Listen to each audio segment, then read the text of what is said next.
কি রে বন্ধু, তোর বউ তোকে সকাল সকাল বাড়ি থেকে বের করে দিছে কেন?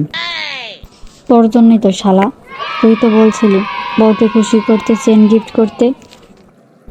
তুই নিশ্চয়ই সোনার বদলে রূপোর চেন গিফট করছিলি, তাই না? ও দোস্ত, তুই ওই চেনের কথা বলছিলি।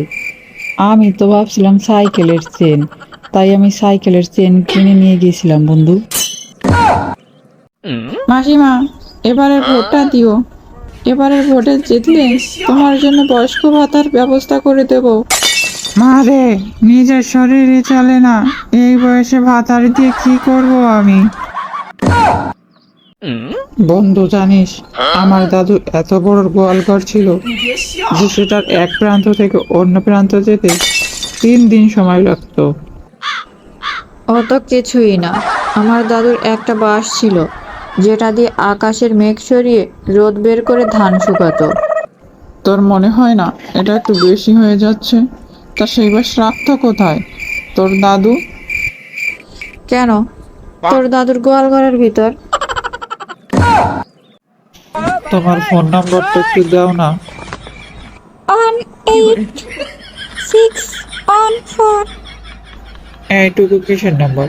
এটা কি দিলে? তুমি তো এইটুকুই নাম্বার চাইলে, পুরো নাম্বারটা তো চাওনি। দেখো, আমি এত ঘুরিয়ে পেঁচিয়ে বলতে পারি না, সোজা কথা। I love you. কি বললি হারামজাদা? একটা চড়ে পৃথিবীর বাইরে পাঠিয়ে দেব। কত শখ ওনার। ও তাই নাকি? তাহলে একটু আসতে মাইরো, আমি রেখে গিয়ে পড়লেই আমার চলবে। ওই শোনো না, আই লাভ ইউ। কি যোগ্যতা আছে তোমার?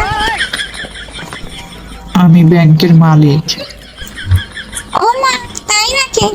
I love you too. কোন ব্যাংকের মালিক গো তুমি? কেন, পাওয়ার ব্যাংকের।